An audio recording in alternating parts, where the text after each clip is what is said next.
Welcome to Gardens of Earthly Delight, a brand new podcast dedicated to exploring our connection to Earth.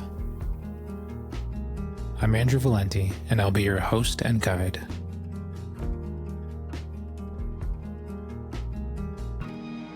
Welcome to episode 2. Today I talk with Michael Kotutwa Johnson, the 250th generation Hopi dry farmer and professor at the University of Arizona. He grows corn and other vegetables on his land that his people have farmed for thousands of years, a place that might get only 6 inches of rain annually, with no irrigation and no pesticides.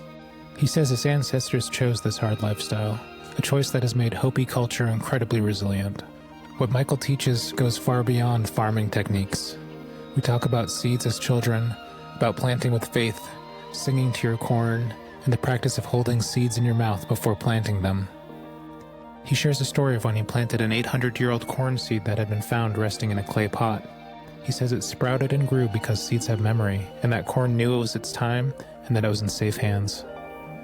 Michael embodies a large part of what I'm documenting with this podcast, sharing traditional knowledge that offers us a different relationship with seeds, soil, and each other. Thank you for listening. Now on with the show.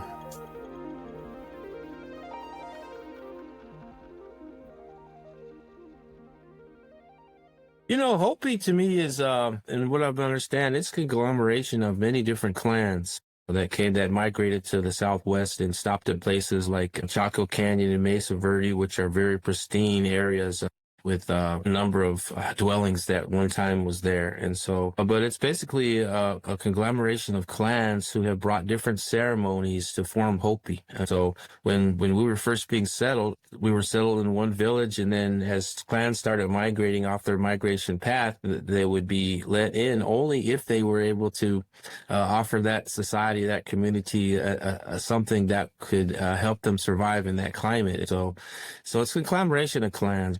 It's primarily also an agricultural society, very intertwined agricultural society that things are looked upon with reverence and respect and things like that. For us to live in this environment where we only receive 6 to 10 inches of annual rainfall a year, with no irrigation and no pesticides, herbicides, or any of that stuff that's been, in our modern day, is very incredible. And what makes Hopi from my perspective is that of all the places that we chose to live, we chose there. We chose this hard lifestyle. And I think that's the beauty of Hopi. It's just that, we could have lived anywhere else. We could have lived migrating on the East Coast or up in Canada where they had plenty of water, but we chose a place that didn't have that. And so it's come to tell us that, it makes our society very resilient in many ways because we've really had to bear down in order to survive in this semi-arid region we call northeastern Arizona up on the Colorado Plateau. And so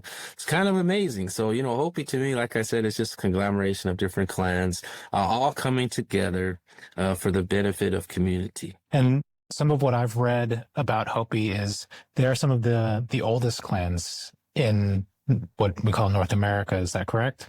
Yeah, that's correct. There's been a number of books. One of the books that I really like to highlight is called, I have it here on my shelf, called Becoming Hopi. It was produced by the Hopi Culture Preservation Office over about a 20-year period, so it's very extensive on the clan migrations and things like that. And I would highly recommend that for your readers if they really want to learn more about the clan migrations and what makes Hopi Hopi. It's, once again, though, it's in a book, and so, a lot of our traditions, of course, have always been passed from generation to generation orally. And so it's kind of nice to see a book. But, there's still things in the book that won't be talked about because that's just the way it is with Hopi. And so Hopi's not always a very divulging society. Sometimes they do keep things secret, and those are according to the different clans because they have their own different ways of doing things. And so it's together as we are, we still have our separateness in some ways that allow us to, obtain things that we need in life. Glad you bring that up because I have read the book of the Hopi by Frank Waters. Are you familiar with that one? Yes, I am. How do you? I'm curious to get your take on that book because that's a good. It's a good book, I mean, it was also written, it wasn't really written by Hopi. It was interviews that Frank Waters did with I think his name was Fredericks or Bear or something. I can't remember what that was, but it was a lot of that was that. The accuracy, I would have to say, I mean, I'm not a anthropologist on that or anything like that. So you have to understand too, a lot of the early works that came out of Hopi were conducted with just a few people. And of course, probably more than likely without permission, except for the people who participated in the book and things like that. And so it's a very interesting read. And I do like it. It does have its credence. It does have its factual basis. But, this new book I feel is a little bit more accurate as far as I'm concerned. But, because this new book was produced by over a number of years, and it had actually input from the advisory board and things like that, which in my mind was a good thing to do. So yeah, but I do like Frank Waters' work, though. I really do. Yeah, that book. So I first, of all places, I was traveling in central Italy in a really small town called Labro. No cars are allowed there. And they had a free library. And in that free library was the Book of the Hopi. So this was several years ago. And that's how I was introduced to the story of Hopi. And I was just blown away at It's a pretty vernacular story, right? I mean, it's amazing. there's just a whole bunch of the whole ceremonial process, and just the story of how we came here, and who we met here, and how we were allowed to live here. I think was a very important story, and I still think it has a lot of credence today for those three things that we were given. For the readers who've never read the Book of the Hopi or any of that stuff, there's a number of versions of this, but the one that I've learned from my grandfather was, that when we first wanted to come here, we weren't really allowed to come. We were coming out from a different world, from a third world, they call it. When we set people up, the person who lived up here would not let us come because he knew what happened to human society before then. Finally, he let us come up here, and then when we came up here, he gave us seeds and a gourd of water and a planting stick, and says, "This is what you will need to survive in this climate that you have chosen to live in." And then, but when he stopped, he also said, "I give you these three things to help survive, but the most important thing that I can tell you is that you need to have faith in everything that you do." And I think that still holds true today. And I practiced that in my own way. I mean, I think it wasn't until 2018 when I actually was going out there to plant a crop, and I knew how dry it was just by looking at the different, what they call biological indicators, or weeds that had different rooting systems at different depths. We're able to tell how we're going to do in the springtime and how our plants will do. And so anyway, I wouldn't plant it anyway, knowing that it was going to be an extreme drought year and that we weren't going to have the moisture that I needed to even germinate the seeds, because that's what we're supposed to do. We're supposed to have faith in everything we do. We didn't plant, me and some other farmers, we didn't plant our whole fields. We just planted part of our fields. A lot of people didn't plant that year. But then in the August of that year of 2018, we had a massive rain dump out there for monsoon rains, and that the corns came up 2 weeks later, and then by October I was ready to harvest fresh corn, which I would have harvested probably in August or September, but it was neat. And so I was able to get about a nice truckload and give that to people, and I thought that was really had a lot of meaning behind it, because it was really true what that guy said when we first came out, that we didn't have faith in everything we do. Because if I didn't have that, what would I have produced? Nothing. Right. So every year I plant, and I think that's the beauty of it. I plant because not only am I giving myself, I'm also giving something back, and that's the importance of what I do. Beautiful. So when did you plant the corn seed that year? Put it in May, like I usually do. We usually plant anyway from May, and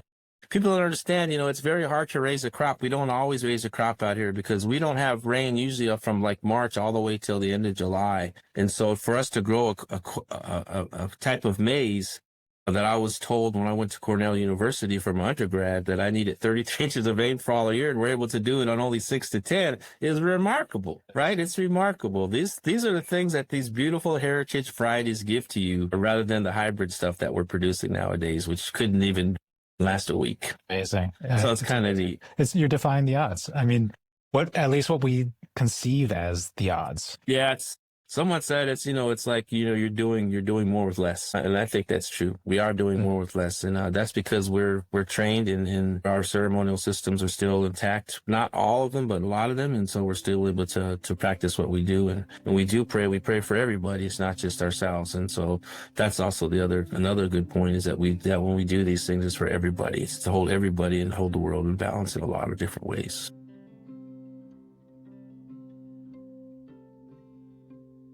Some other things that I've heard you say is that you're a 250th generation farmer. Yeah. Everybody, that's kind of ironic because, people will say, how do you know that? And I said, well, let's look at the time, here we're here in the United States, we go way back, according to archaeologists, like in Old Arabi was settled in 1100 AD, but we were here before that too. We were like in other areas throughout the United States. And we have a direct connection with the people down south, because I really believe that we migrated from down there a long, long time ago. And so I could trace it all the way back, because when I look at some of the symbolism that's down there, look at some of the varieties of maize that they're raising down there, match them to what I have up here. They're very, very similar, except ours is a lot drought resistant. We don't need all the water because over time things adapt like we do. So I always make that claim. And so, that people say, how do you prove that? And I said, let's go look at the archaeological record, because that's what science tells us to do. Let's go find the facts, but the facts are in my mind and they're in my oral teachings, and those are the things that I rely on. And so it doesn't matter if we prove it or not. I just feel like that's just a positive thing to say. I love it. And that's faith too. That's faith in your heritage. Yeah, it is. In your traditions. No, tell me more about your childhood and the teachings that you received about farming and about Hopi and what that was like. My dad was in the military for a long time. So I spent a lot of my life in the military, especially when I was younger. But, we moved to Winslow. My dad moved to Winslow after he left the military. And it was there that, around age 10 that, Winslow's about 70 miles from the Hopi reservation where my grandfather lived at. And so in the summertime, my father, when I was about 10, used to just drop me off out of there. There was 3 kids in the family. Me, I was the middle child, my younger sister, and older brother. But for some reason, he would drop me off out there. And, I used to sit around and like, what am I going to do out here? We only got one station on TV, and at that time we didn't have like, CDs or anything like that, or even podcast even, or any of that stuff. And so it was just kind of a barren thing out there. And I said, what am I going to do out here? And it was like, my grandfather taught me a lot. He taught me how to farm. He learned a lot. I think the most thing I took away from that were all the values I learned, the whole things of sharing, hard work, just, getting up in the morning, the importance of life, those things that, at the time I kind of took for granted. But as I get older, the more I appreciate, the more I long to go back like I do every summer and plant and teach those things to the next generation. And so I learned mainly about values and the hard work. And one of the biggest things I've learned is that failure is okay. We don't always raise a crop, like I said, but it was just those teachings, always to remember to give, and always to remember. I remember when I was a little kid, when we had this conference that we'd have in Prescott, Arizona, and we would always have it, but it lasted about a week, and my grandfather would always buy food. He'd always buy food for everybody for the whole conference. And then I asked him, I said, why do you do that? And he says, because I don't want to see anybody go hungry. Well, think about that. And I still carry those words with me today. I don't want to see anybody go hungry. So that frames a lot of my work and what I'm doing here at the University of Arizona. And I carry that. So those values that I was taught as young, as you talk to most people, who remember their childhood in a good way, not everybody had a great childhood, but, just to remember those things and to hold on to those things when there isn't as much light out there as we'd like to have it, it's a beautiful thing. And so that's basically what I learned when I was growing up. So did your grandfather was he a full-time farmer? Did he farm? Oh, yeah, he was now? Nah, he was a full-time. He was probably one of the best ones I know. I mean, he could plant anything.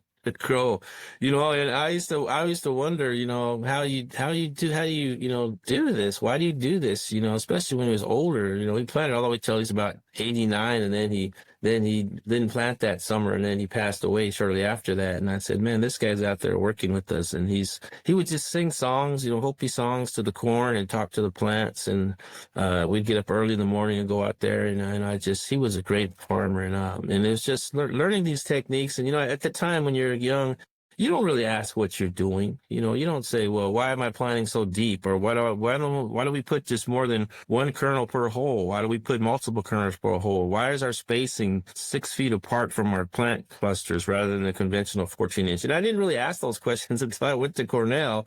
And then everybody wanted to know about my system. And I said, I couldn't explain it. Like, what are your soil types? Or, what is your physiology of your plants? Or what's your genetic materials? I mean, like, man, what is this about? It's kind of put off a little bit because I'm like, when your grandfather tells you to do something, you do it and you learn from it. And that's what it's about. It's about repetition, going it over and over again. And we have 3,000 years of repetition in one location. So we've got a system that's pretty solid. And so that's kind of amazing when you think about it.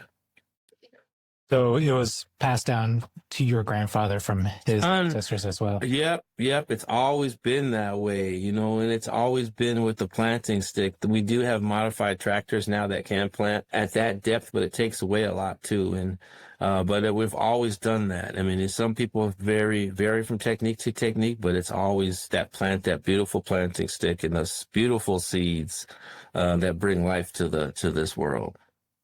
What about the planting stick? Well, the planting stick, and they call it a soya. It's a planting stick that looks like it's from a greasewood plant. They call it. It's got little indentations all over it, and it's just a beautiful thing because they also use that as what they call a ladder at Hopi. They put that into a person's grave, and that's the way to release his soul up to. And so it just kind of has.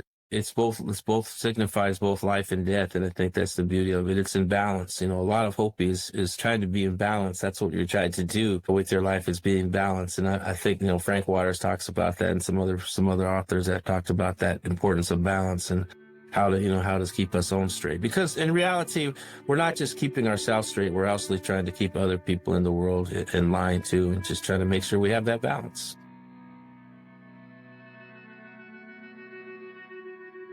So talking about some of the more technical aspects of your planting, you're talking about planting really deep. And you probably didn't even realize this until you started seeing more conventional farming methods that, oh yeah, I guess I am putting these seeds really deep. So how deep are you planting your seeds?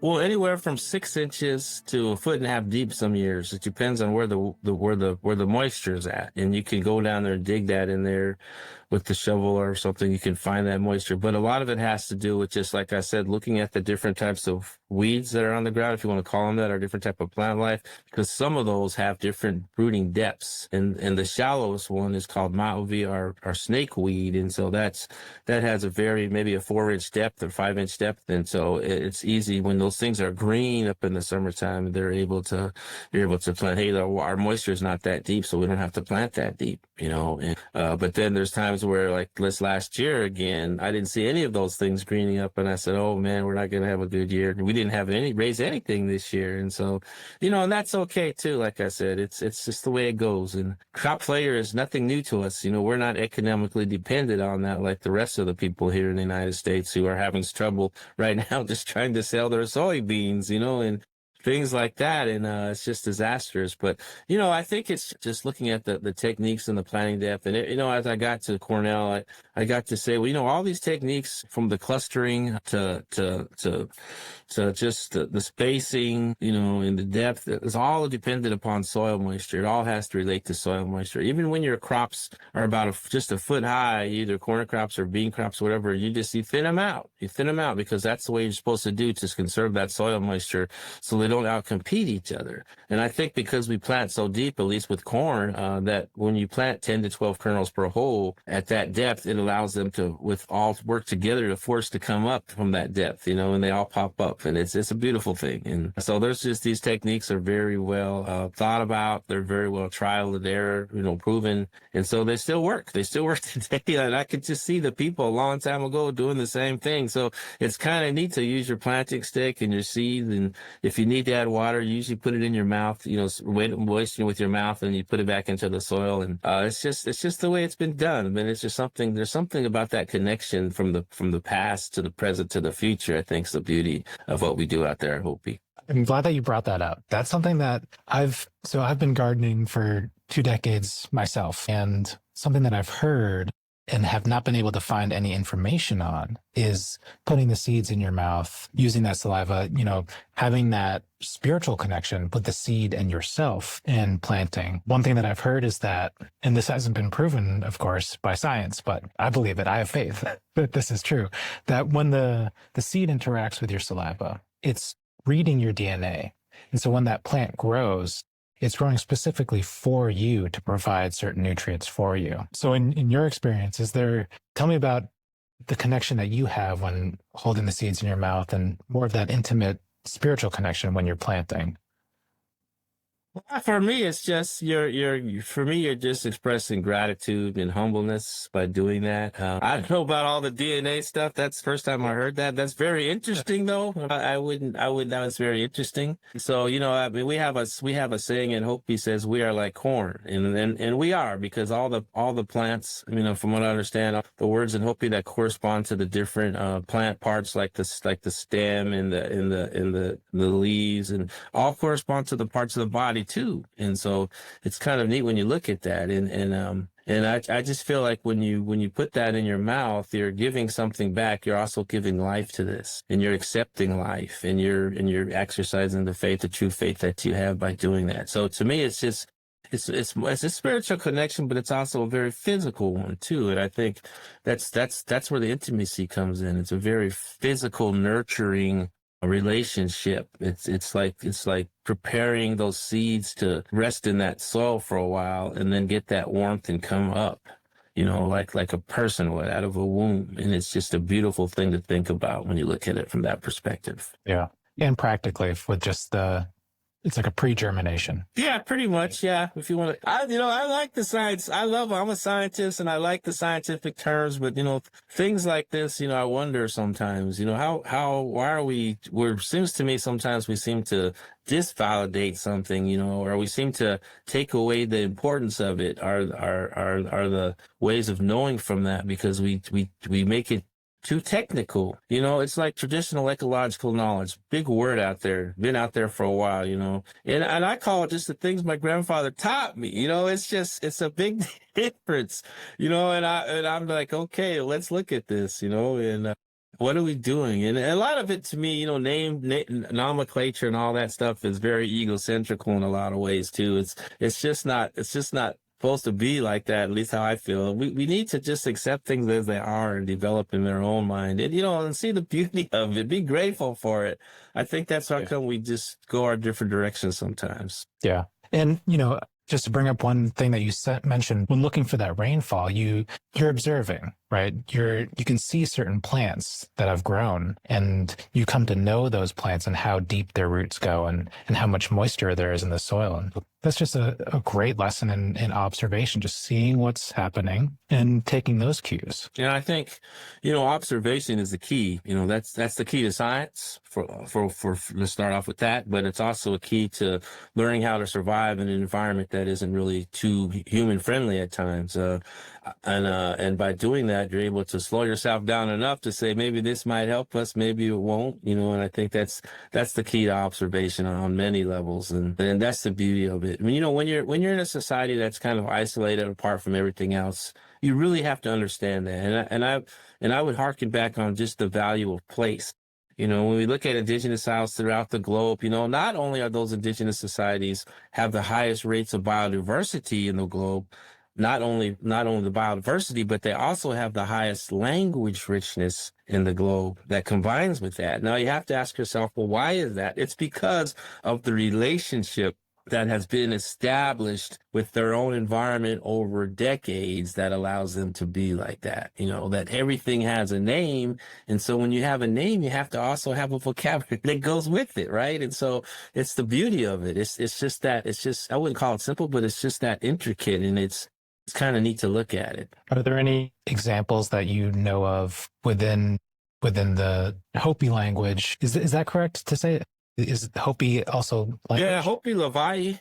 There's the thing with the Hopi Leva'i, the Hopi language is that it's even with we have 13 different villages out there, and we have 3 different mesas, which these villages are on top of our surrounds. And even within that, and they're only about 5 5 miles apart, 10 miles apart, and then one's about 45 miles from the oldest villages. It's just and it's kind of unique because it's not that people can't understand each other, but the dialects are different. It's spoken just a little bit different on one mesa to the next, and it's just different. And I think that has to do with just as the clans came in, they all came from different areas, and they did those type of things. And so it's just unique. It's very unique.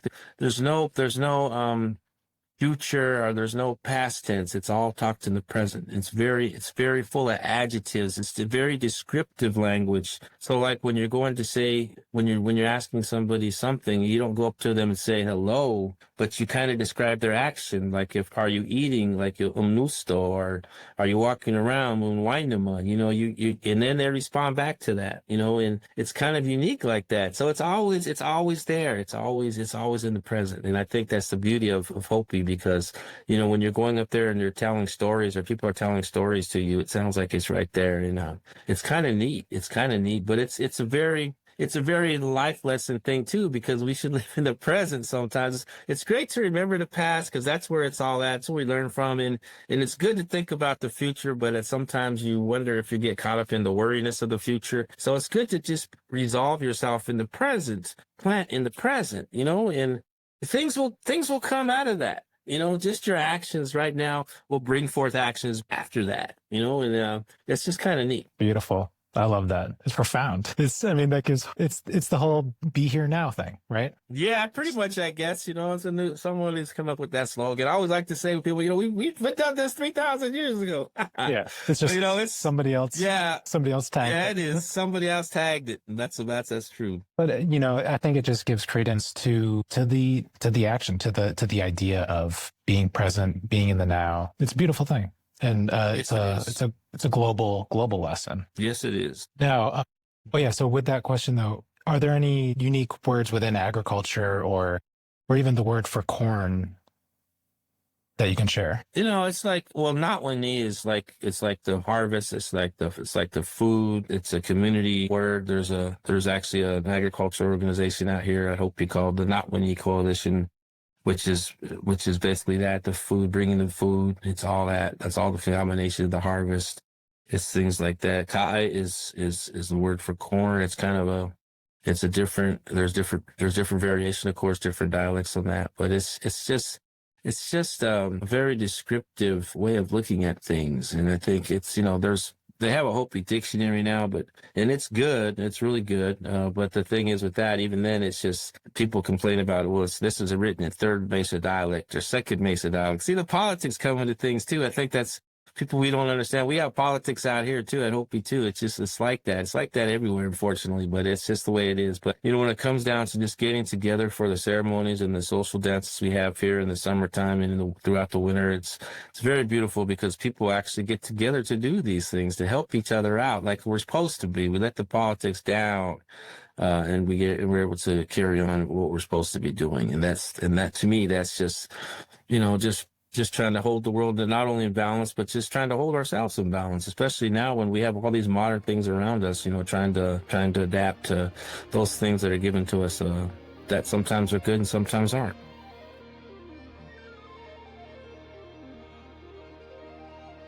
Curious to hear about some of these ceremonies, because from some of the things that I've read, corn is essential, and cornmeal especially. Yeah, I can't go too into the ceremonial aspects of things. I can only go into parts of that, because I'm not allowed to do that. I'm not supposed to do that. I was told not to do that. And so, but the things that are used in the ceremonies do come from corn. I mean, like you have the 6 different directions you probably read about. Those are all, they're not only the west, east, ours is northeast, northwest, southeast, southwest, and then up and below. And so each of those there's different varieties that correspond to those directions. And so even with the corn, it's ground up, prepared by the women in a certain way that allows it to be used for prayer meal. So it's often used in our kachina dances and ceremonies and things like that.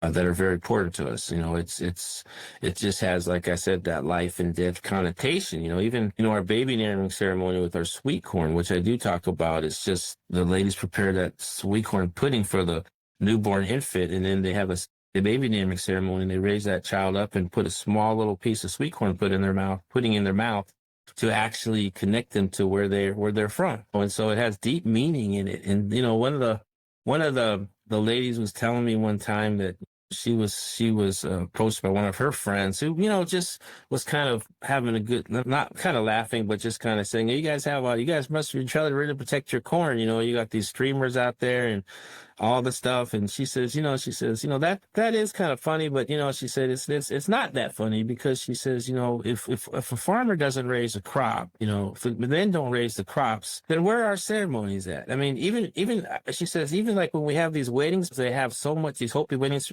revolve so much what they call this payback or this endowment. It's just if you don't have the corn, you have to cancel the wedding. And if that's how integrated it is, and it goes back to my premise, we are like corn. So, when she told me, like, without corn, Michael, we are not Hopi. That's profound, because that is so true, because it's so integrated into our society. And it's really something to think about, that we would value something so much and have so much reverence for. But then when you go out there and look at what's being grown elsewhere in the Midwest, where's the reverence at? Where's the respect?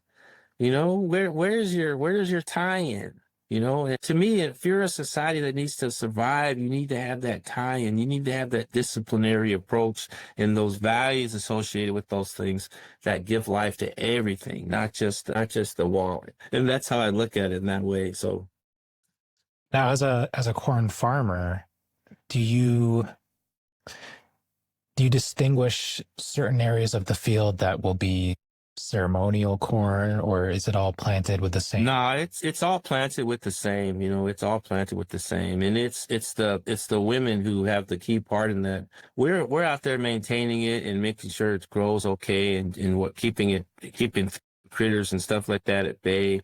But it's the women, once the harvest leaves the field, it's the women that actually take care of that and go through all those things, what's going to be used, what won't be used. They'll set aside certain things like mother ears, which are perfect ears of white corn that are filled with kernels all the way to the top. And they'll know what to look for, and they'll save seed that will plant for next year on all the different traits that they look at. I still don't know all those traits. I mean, that's not my job as a Hopi farmer to do that. It's the women's job. And I'm not saying that from a gender standpoint of view. I'm just saying it because that's the way it's always been. And it has to do a lot with holding things in balance, like I always talk about, so that we're a society that is still very matrilineal in those aspects. And so, because, for example, the women own the fields, they own a lot of things. They look out after those things. They go look to the seed selection. So they're a very integral part of this system that has to be in balance in order for it to thrive. And it had to be in balance for it to last for 3,000 years in this particular location that we call Hopi now.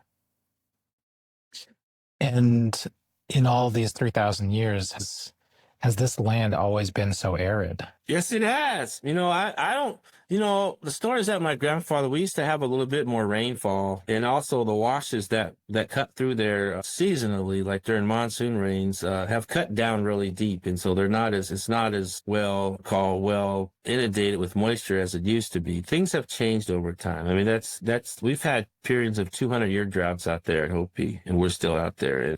So it has changed. It goes back and forth. It fluctuates. We can get into the whole climate question of climate change and what's the effect on your crops right now. And I would say, let's go ask the people 200 years ago, what's the effect on that? Of course, it's the same, because those things are needed in our society.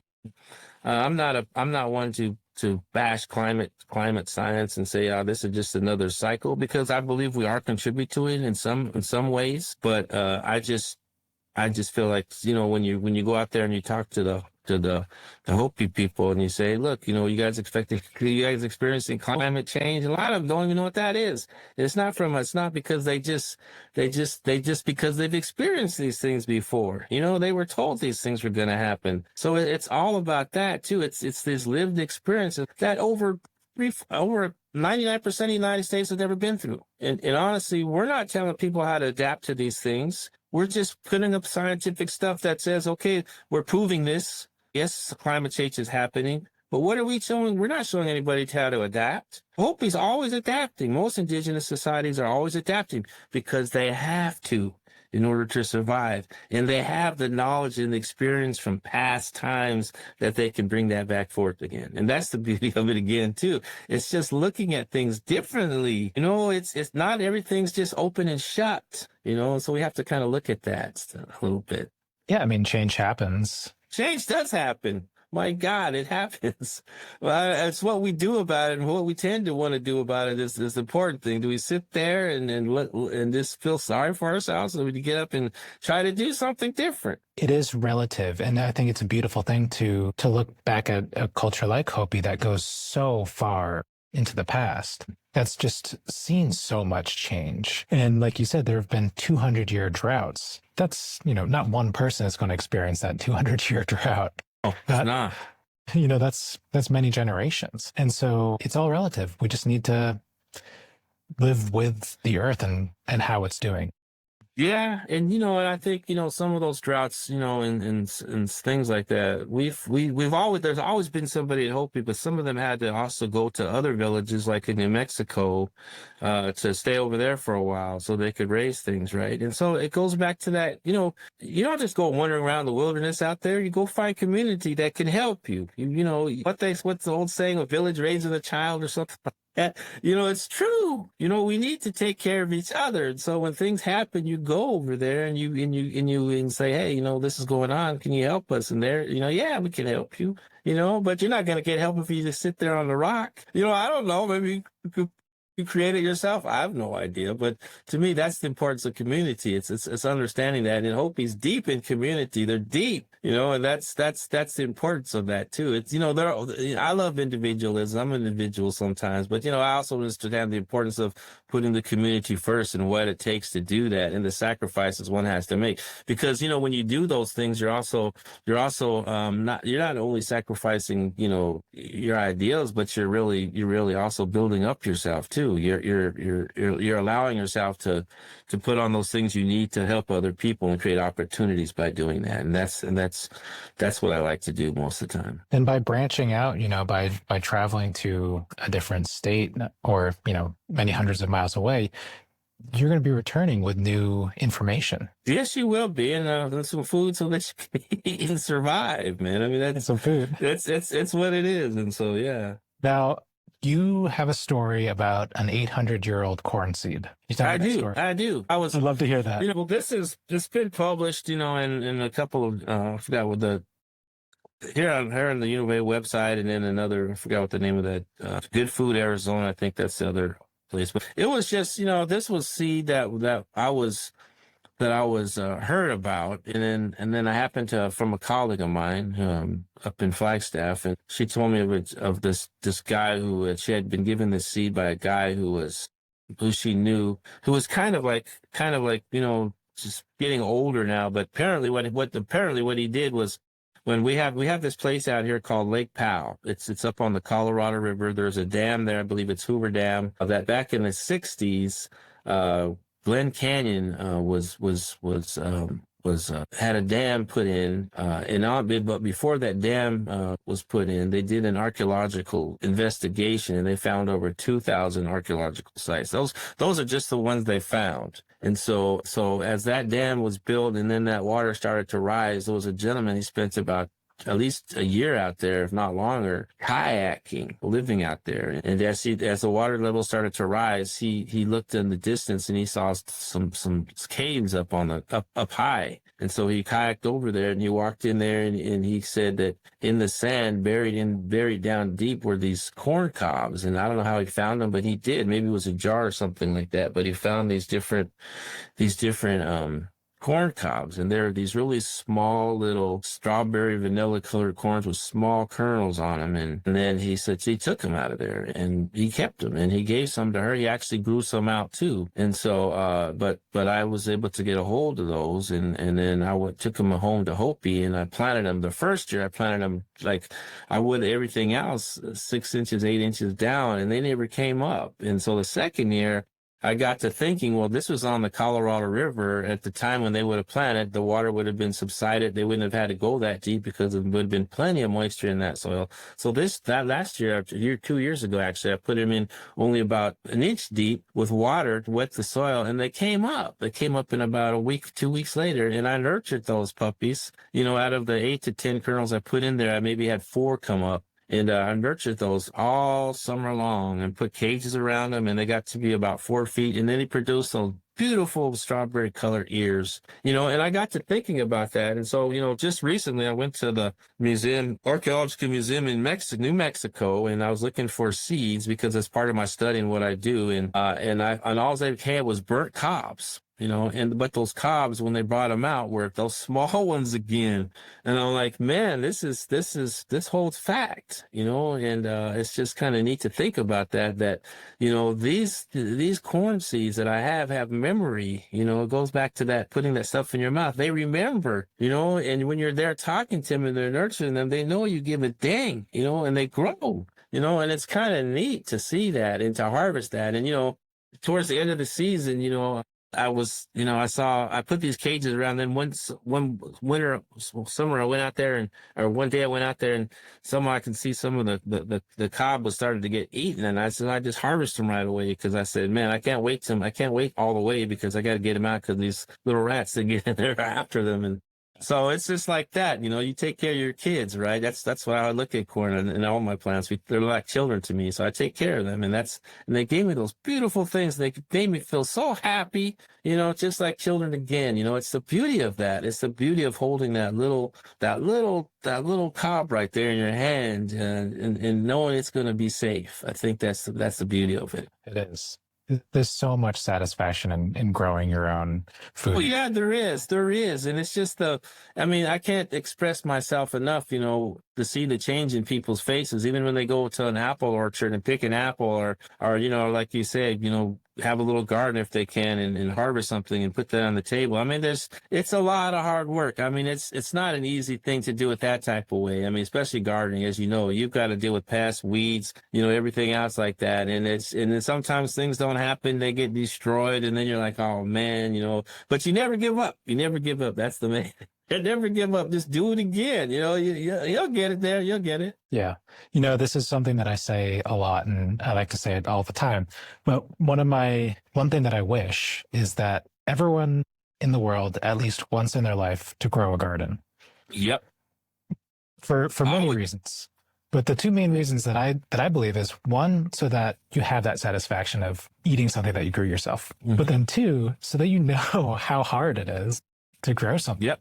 And that gives you more respect for the farmers out there who are growing on scale to feed everybody. Yeah. And I think my mind is that, there's always, the regenerative agriculture movement that's out there, which, I tend to agree with in a lot of cases. And then there's the conventional method out there that people are doing and have been doing, which basically dominates the globe, in its crazy practices. But when I talk to the farmer, when I talk to the gardener, the farmer, the values are there.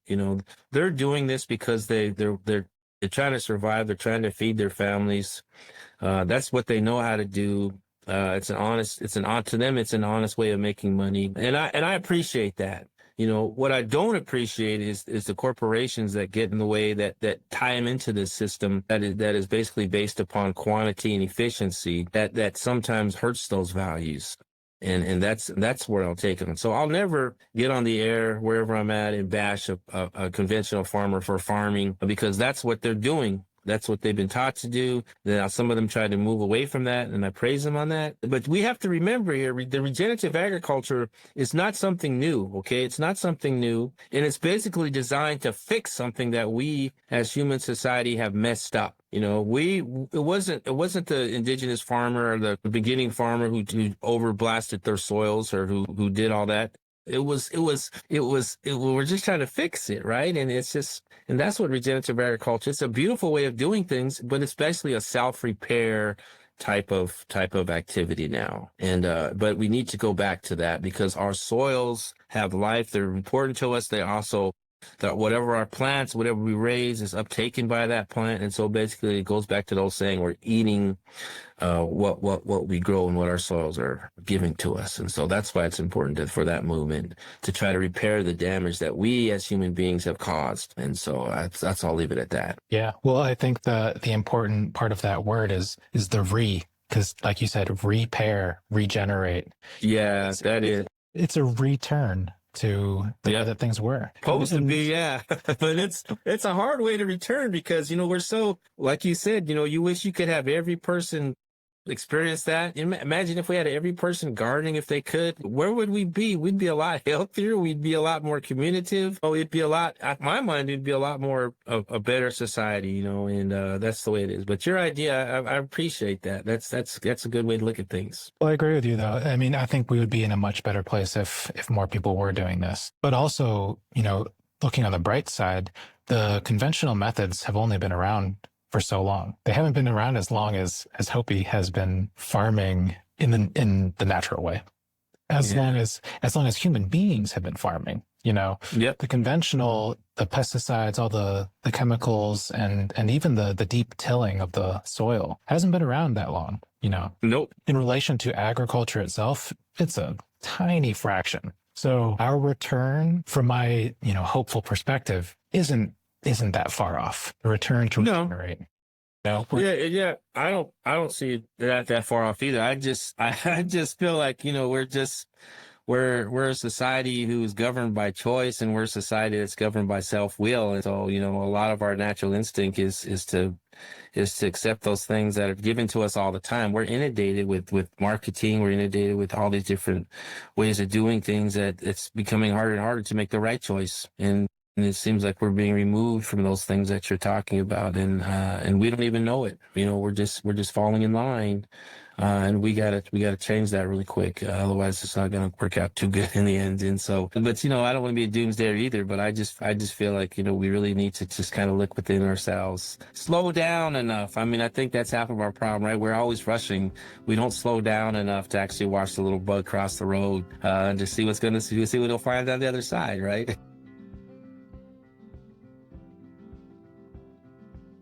A lot of my work that I do focuses on traditional agricultural systems, what I call the revitalization of the American Indian agriculture system here in the United States. And so, but I'm primarily focused on the Southwest currently because I just can't do the whole United States. We have different systems in different parts of the United States. Some have 50 inches of rainfall. And I'm in the arid Southwest where a lot of these practices and a lot of the tribes that are still here that have been farmers down here. And so down here in southern Arizona, for example, we have six tribes that are producing massive amounts of agriculture, mostly cotton and alfalfa. And so my job, what I'm trying to do right now is I'm trying to switch. Okay, well, we have all this cotton and alfalfa, but where's the farm? Where's the food, the produce for your people? And they don't produce that. But I'm trying to find ways to look. Let's use what Let's bring back some of that farming, that old farming thing that you used to do here. Let's bring some of that back. Let's modernize a little bit and let's produce food for your people here, because that's the only thing that you're missing. You've got it's one of the tribes down there that has the best water conservation system, bar none, that I've seen across the globe as far as how they're conserving their water. I've seen one reservation where they have all the social infrastructure placed in place, where they have housing for foster kids coming out of the foster home, and in substance abuse places where people can go to when they're trying to get themselves better. They have all that, but again, they don't raise their own food. And so I'm like, well, you have the water, you have the land, you have the rights, but what are we doing for the food for your people? Because one of the reservations has 80% diabetic rate. Another one has 46-year life expectancy rate. And so we need to figure out how to do this and work with these tribes so that we can use what they've been taught in the past, which is some good stuff. Let's put some of this stuff away for your people here. Let's form your own food sovereignty in the way it's supposed to be did by feeding your own people, and then it weighs enough that maybe you can also feed some of those surrounding communities, and that's the beauty of what I try to do. And it's not me going out there shaming anybody. It's just giving the facts and creating opportunities through the work and through the institution that I'm part of to actually deliver on that. to provide the technical assistance to make sure that that happens. And so that's what I do, but for me, it's also tying it right back into the cultural identity of the tribe. What were you raising before you had all this stuff? Well, down here at some of these reservations, they're direct descendants of the Hohokam, which built these elaborate canals, which, by the way, some are still in use today, way before when. And so, it's kind of nice to look at that. So it's just trying to tie that connection together again, and it is a little difficult because of politics and everything. But at the end of the day, I think I'll do what I need to do to get this done. And I'm pretty confident in that because of my approach. And I'm like you, my approach is like I was telling you, it's not to belittle somebody, not to shame somebody, but it's to actually encourage them and make sure they have the tools in order to do that. And that's what it's about for me. It's approaching something with an open heart, optimism, and the tools and the information that will actually help somebody. That's right. I think that's why a lot of people like to talk to me, like to work with me, because I'm that way.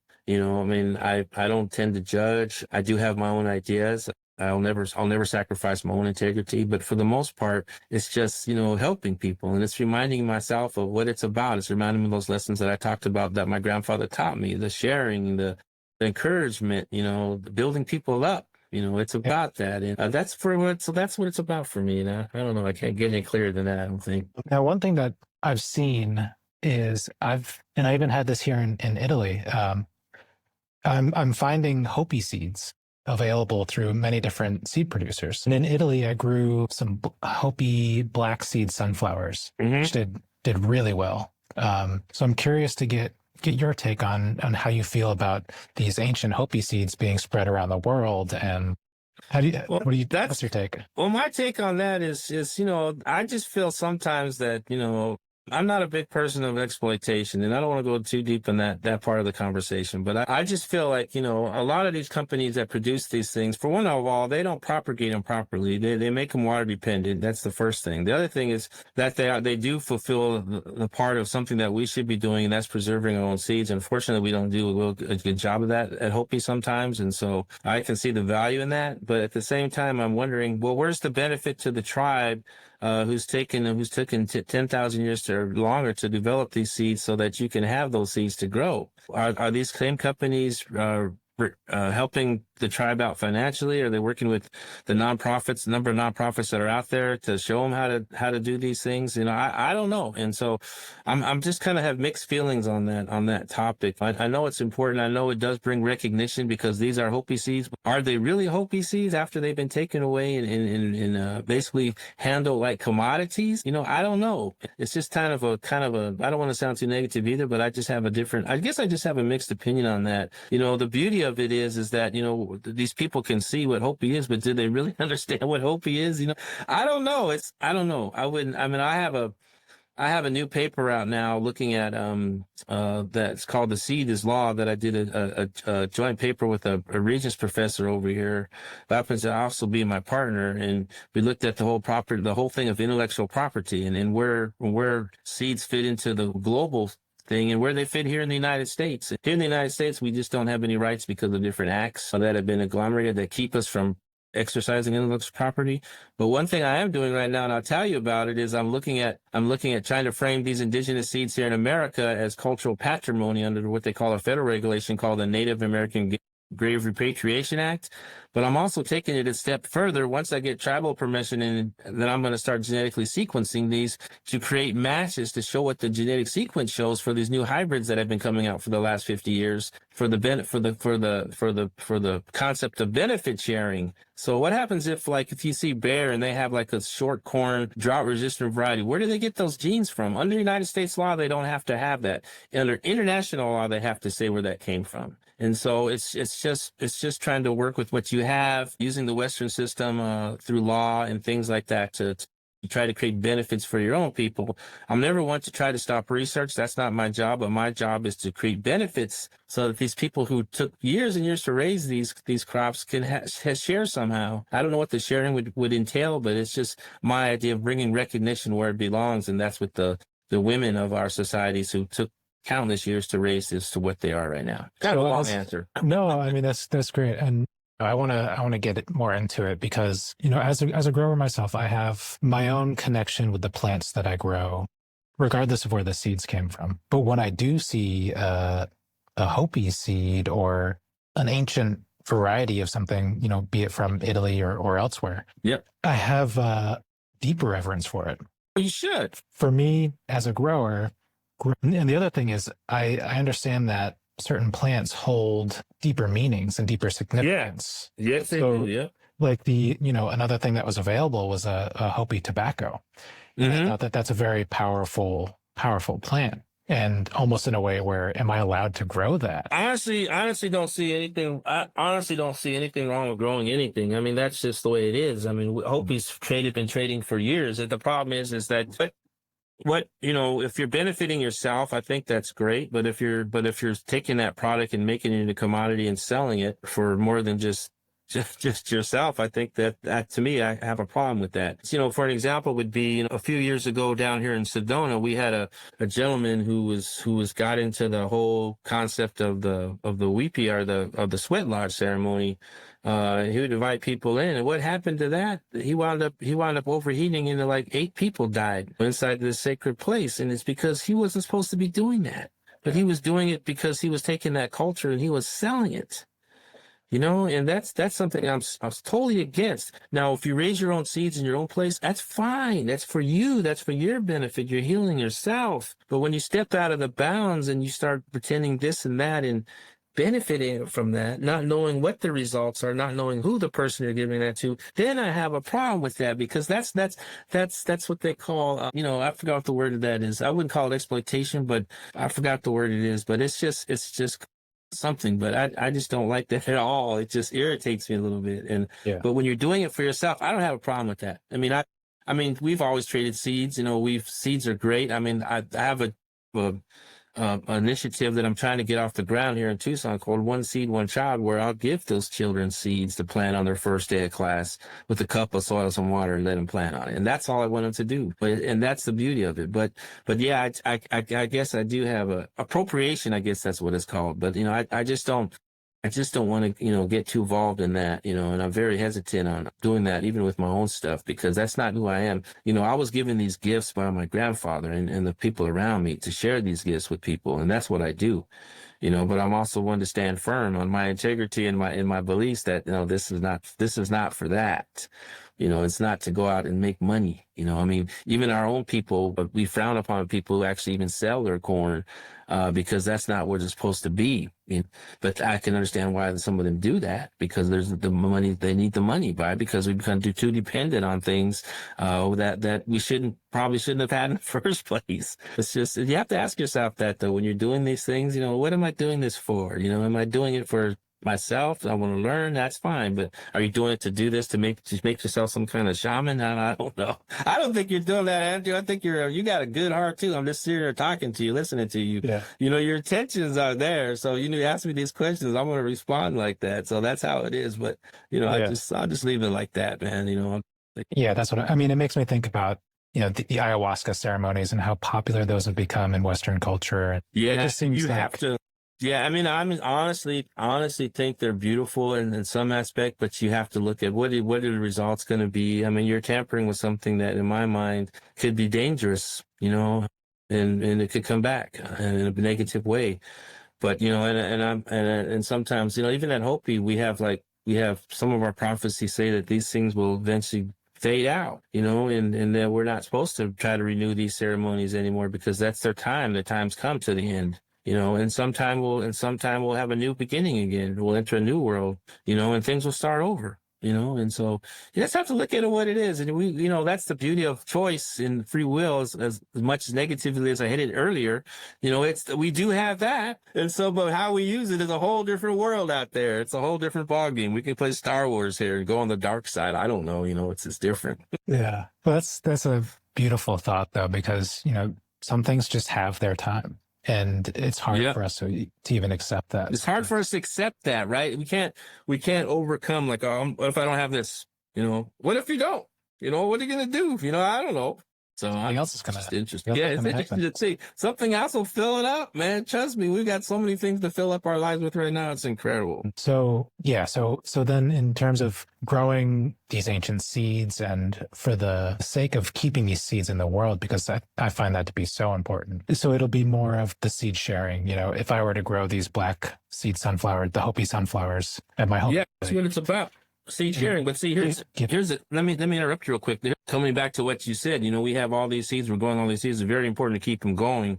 And I think that's the key thing. It's very important to keep them going. Because what I see happening is I see all this material, genetic material being taken, being stored for doomsday or whatever they're going to use, using it to come up with new products to help fight climate change. And maybe there's nothing wrong with that. Maybe there isn't. But my mind is if you keep those seeds in those seed banks for 100 years, 50 years, that when you bring them out and you do try to grow them, they're not going to grow. They're not going to do well because they've lost that capability to adapt. And so we have to remember that these seeds are just like us. If we house ourselves away and we don't come out and see the light for 100 years, what are we going to do? You know, we don't know. And so that idea of keeping it growing, passing it on for community, I think is the most important thing and one of the best things that I've heard come from anybody. And that's important. We need to carry those things on forward because that's what we're supposed to do. They help us and we help them. And I'm talking the seeds here. And so it's just that's how I look at it. Yeah.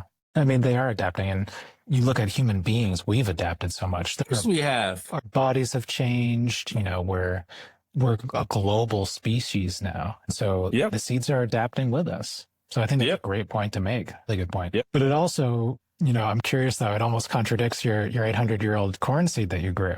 That, you know, that survived in the elements and it was able to continue growing. Is that because it's just so used to, it knows that land? No, because it has memory. And I think, you know, let's top that, you know, because it was time for it to do that, you know? Yeah. I mean, think about it. I feel like that it was time for it to do that. You know, it's resting there all those years and it's time for it to do that, you know, and it did that. And only, you know why it did that? Because the beauty that I provided it, the nurturing that I gave it, the love that I had for those seeds, those little children, it allowed it to do that. It's safe to come out now, right? Look at it that way. It's safe to come out and see what we can do with each other.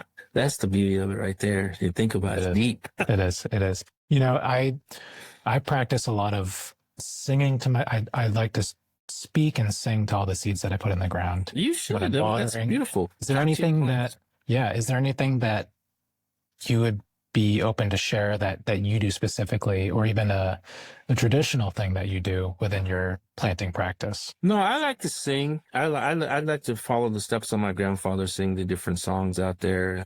Still learning how to sing some of these songs. And so I just do that. But I think for me, it's just going down the rows and just, you know, with my hand, just giving them high fives, touching the plants, you know, things like that.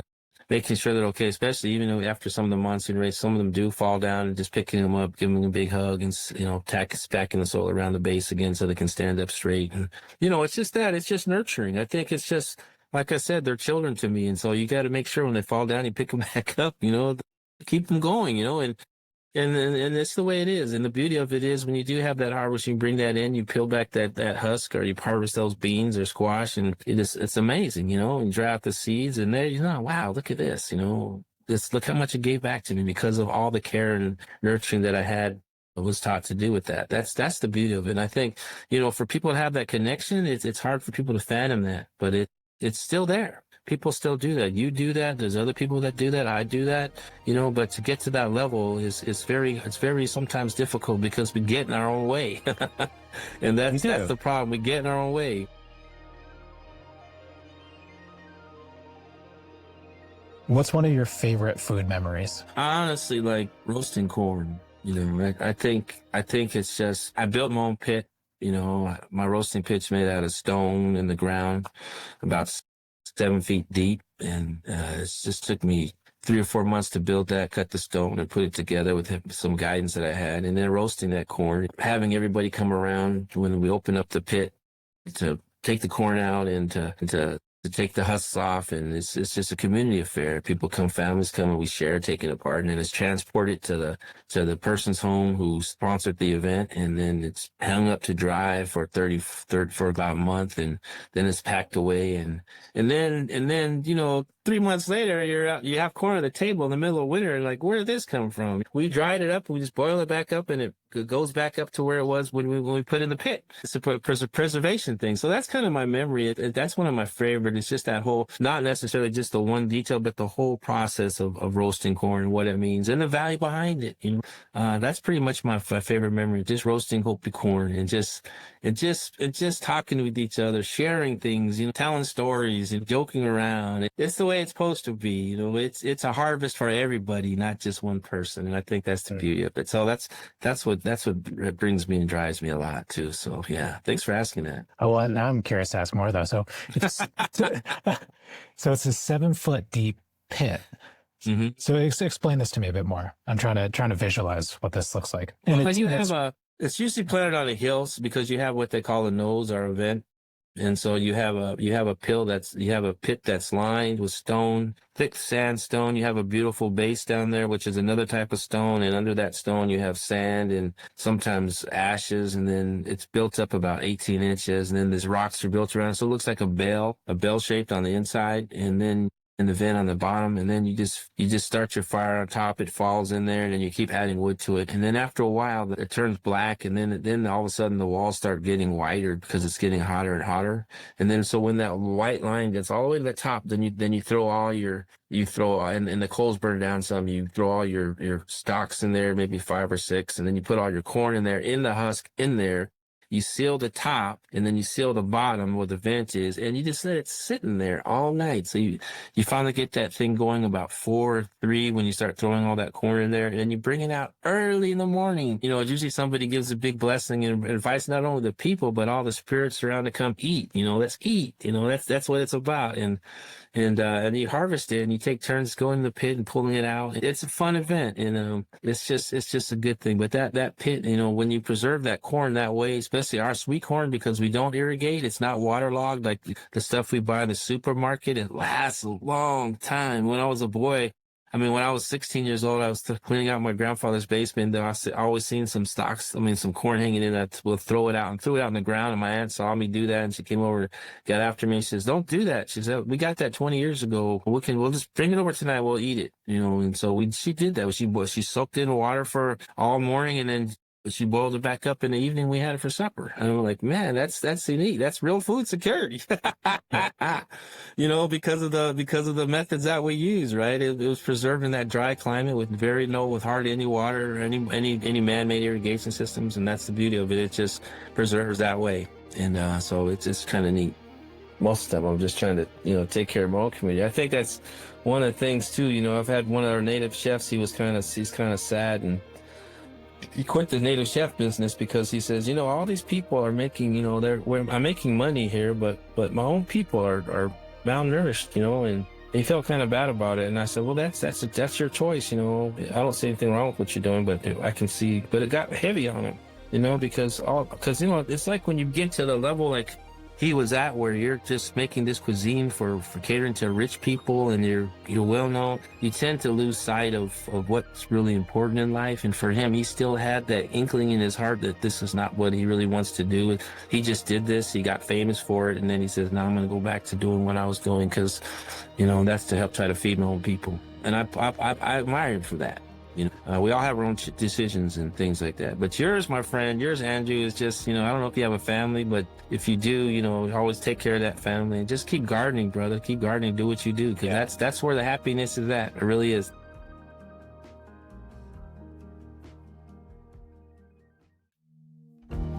Gardens of Earthly Delight is currently a one-man show, produced and hosted by myself, Andrew Valenti.